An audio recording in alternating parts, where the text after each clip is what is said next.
Welcome to the Power of Owning Your Career podcast. I'm your host, Simone Morris, and I have a passion for empowering others to take responsibility for their careers. Yes, I've written several books on owning your career and am loving hosting this podcast. This podcast is for you if you're willing to make a shift to the driver's seat in your career. We feature leaders who inspire, empower, and motivate you for consistent career action for results. Please continue to join us every Sunday when a new episode is released. Let's get into this week's show.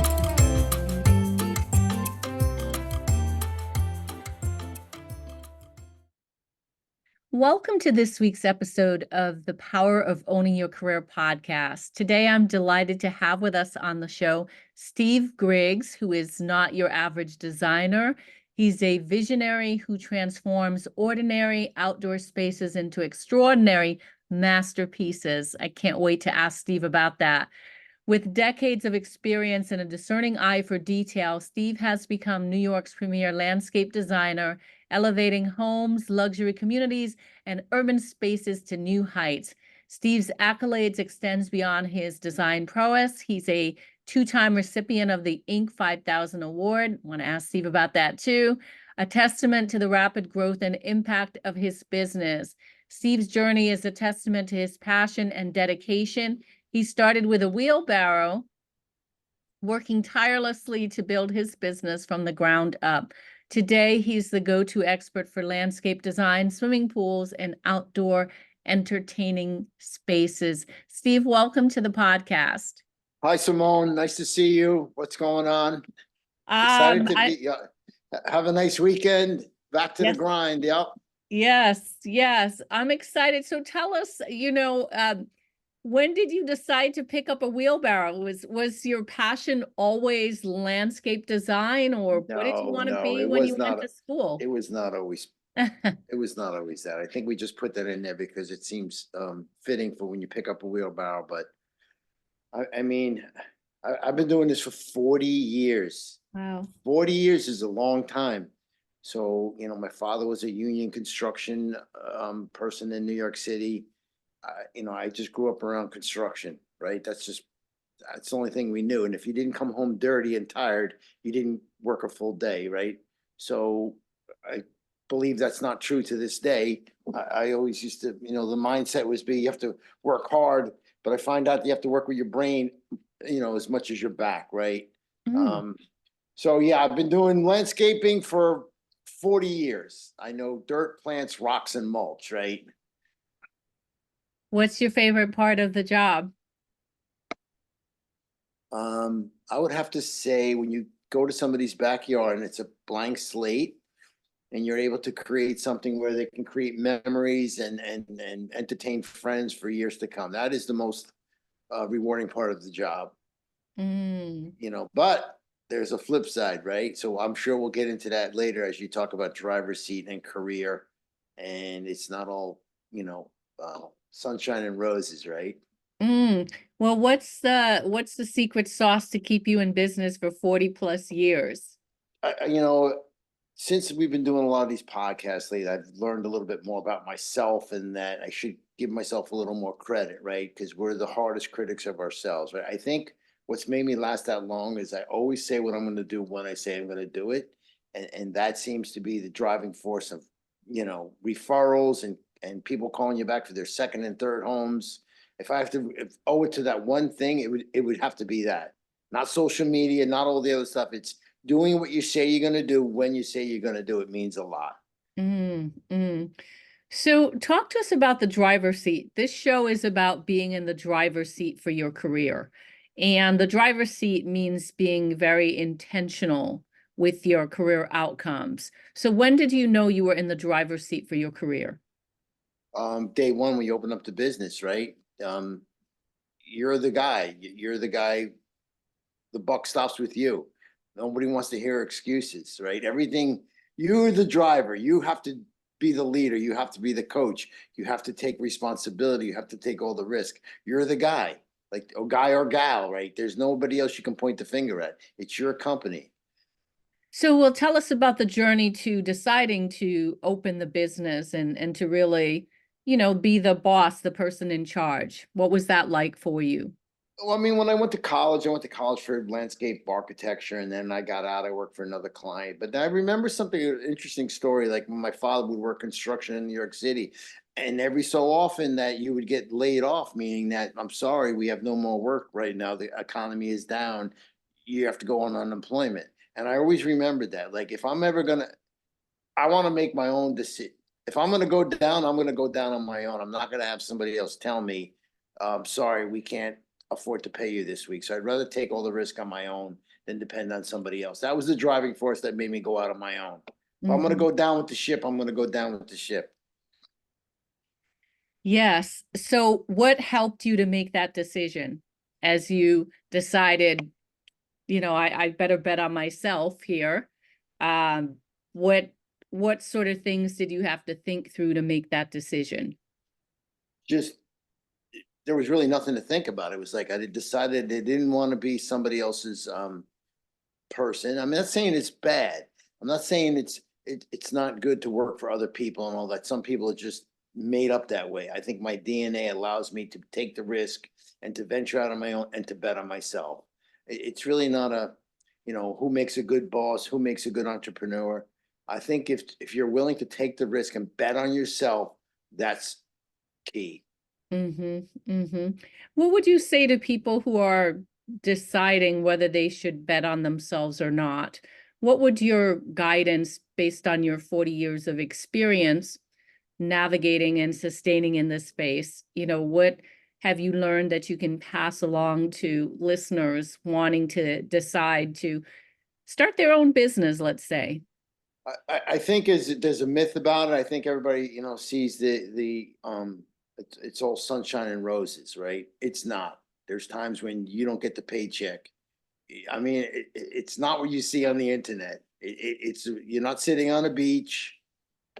You're not. It's an everyday grind, every day. There's no days off when you're your own boss. I don't care what you say, what anybody says. You're not sitting on a beach unless you're Mark Zuckerberg or one of those Google guys that can just kick back. But if you own your own business, you're the guy that has to perform every day to step up into the game, and people count on you. So you have to be there every day. Yes, you can take vacations and all that, but you have to really be willing to grind it out in the bad times and the good times. And I would recommend somebody, if you're just getting out of school, go work for somebody for a couple of years, learn on their dime, so to speak, right? Like make the mistakes on their dime, because when it's your own money, it definitely hurts a lot more.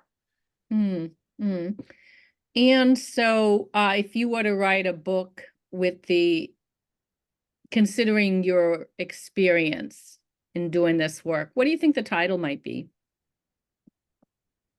I wrote a book, right? We called it Straight Dirt, New York's premier landscape designer, right? So, I mean, are you talking about what would I would do to promote myself, or what would I do as far as to better myself? A book about your career, about the lessons from your career. So tell us about Straight Dirt. What is that about? It's just it's a compilation of jobs I've done over the last 30 years, and we wrote a book to raise the credibility, to become the authority in the space, shows design, shows what to do, what not to do. So it's really a book about landscape design and projects that were done, so people can learn about landscape design. That was something that was a labor of love, right? So you're always trying to better yourself, to raise your bar. Like if you're starting out in business, always try to level up. I didn't write that till 5 years ago, after I've been in business for 35 years, right? Mm, So, I mean, it's just a never ending learning process. I mean, I don't know, right? It's just never ending. You're always trying to learn. Your driver's seat podcast, Simone, is also the same thing. Always trying to up your game, teach people how to be better at their craft, correct? yeah, sure. Sure. We have a lot of people come on the show who share their leadership journey that we hope our listeners will learn from. At least one nugget that they take away. Have there been any books or resources that you use to really level up in your career? I just constantly learning, constantly going online, learning learning new ways, learning how to systematize the business a little more, learning how to be a more of a CEO and stay out of the way. Don't be the bottleneck. Mm-hmm. Fire myself. I just fired myself from several positions in the company because I'd be the one that would be getting in there. It's hard. It is hard to Yeah, it's try to hard to let go. hard I to am let a go. entrepreneur as well. I've been in business for 9 years, so I'm What understanding. is your business? Professional services. So I do coaching, training, consulting, all around leadership development. Yeah, so you've seen it over and over with your clients. So I'm sure 90% of your clients are their own worst enemy by far. Yeah, when you say fire yourself, because that could go internal as well in your career where you're trying to do everything yourself, but you do need other people's help to succeed. So talk to us about the process of firing yourself. What's that like? You can not, no successful person has done it on their own. Nobody. You need a team around you. You need to surround yourself with good people. You need to treat people well. You need to pay them well. You need to be fair to everybody. If you delegate a task to somebody, don't overstep that boundary and jump in because you can do it faster or better. That is my worst thing. I'm quick to jump. I'm very impatient, so I try to slow it down and let the we have a process set up and systems and try to let it work its channel. But Mhm. as entrepreneurs, we want it done today and faster. I mean, really, Yeah. you know. Well, it sounds like it's working because I saw in your bio that your company has been recognized for the Inc. 5000. Tell us about what that was like for you. Yeah, so in 2019, and I think again in 2023, there was, the Inc. 5000, America's fastest growing companies, right? So, yeah, I don't give myself enough credit. It's just from working hard and grinding it out every day for 40 years, right? So they basically based it on from 1 year's sales to the next. So we've made, exponential leaps from just growing and learning and trying to get better at our craft, not just being comfortable, right?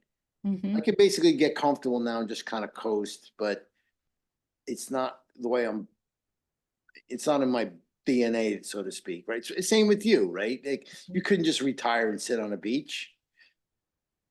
Mm. Oh, I don't know, Simone, could you?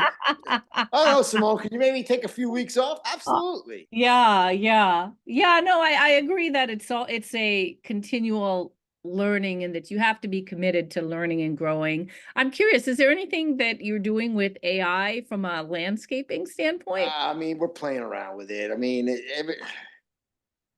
everybody's on the AI. I mean, last year it was Bitcoin and the AI. Yeah, it works. It still that comes down to the craft, right? The Mhm. craft of designing somebody's backyard that you can touch them emotionally and create and give them something that they would enjoy. You have to get inside their heart and their soul and to create something. We're not at the place where you can just click a button and create it. Yeah, there's some programs that can make it look, nice and all, but you really have to get boots on the ground, walk their property, and get a sense of how they want the space to feel when they walk outside. Some people want to Mhm. feel like they're on a resort. Some people want to feel like they're on in the jungle somewhere. So there's all different feelings you get, and we design to that feeling more than anything. Mm. Can you tell us about a risk that you've had to take in your career and how that worked out for you? I have every day is a risk. Okay. Well, give us one Every example. day is a risk. Every day is a risk. How am I going to put that pool up on top of that mountain, right? How am I going to get the material up there? That's a risk, right? You have to calculate risk versus reward. You have to price the job a certain way that you don't end up, you know, losing. And we've lost money on several jobs, right? It's Mhm. just every day it's a game of, it's an art balancing the risk and reward. In any business you start, you have to balance the risk and the reward. Higher risk, more reward. Mm. So you would say you embrace the risk? Love the risk. I mean, I get called for the hard jobs. They call me for the hard jobs, right? So the hard jobs are how am I going to put a swimming pool on top of a mountain? How am I going to put that rooftop garden 34 stories up in New York City, right? So it's logistics. They pay me to handle those type of problems, right? Because otherwise you're just a commodity and they can call anybody else. You want to set yourself above and beyond everybody else. Otherwise you're just like everybody else. And Mhm. then the only thing they can really go on is price. Mm. Would you share a tip or two around differentiators? You're talking about branding, unique value proposition, or, and you've had some experience with that. What would you say from a career branding perspective or tip that you can share around career branding and being the standout? I mean, 95% of our work is referral. And I think the biggest thing that doesn't cost you anything is just say what you're gonna do. Goes back to the original thing, Simone, that I said, say you're gonna do, when you say you're gonna do it, when you said you're gonna do it, whatever. People talk. People talk, right? If you do a good job for client A, they have other friends. So if you think you're gonna pop on the internet, post a couple of videos, and everybody's gonna come flocking, it's not gonna happen. It takes time. It's a long road, and it becomes people get very impatient. I get hit up all the time. Hey, what do you think about this? In the fast way, it's a slow burn. It's not a quick rich. It's for surely not. You want to get that repeat business. That's the best kind of client, as you know, right? A referral. Mm-hmm. Yeah, I would agree with that. There's a lot of tactics you can take, but then at the end of the day, referral seems to generate the most. Absolutely. I mean, we do the Google ads and the social media and the TV commercials, all that, but it comes down to you get a referral, that's your best client. And you only Mhm, got that referral because you did the great job and you said what you're gonna do when you said you're gonna do it at the previous client. You mhm, showed up on time, you finished on time, you kept the job on budget, right? You just executed. mhm. Nobody wants to hear excuses, Simone. You know that. We're in the Northeast. It's brutal up here, right? It's brutal. You know that. We're right outside of New York City. They know they can smell it a mile away. Yeah, yeah. No, I appreciate that perspective. Do you remember being in the passenger seat for your career at all?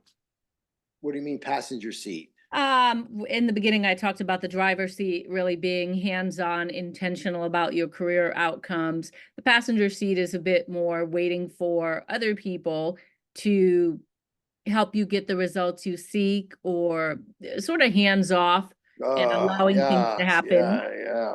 That's a struggle I'm with right now is with, with the social media people and they tell you it takes time and you have to be patient and it's just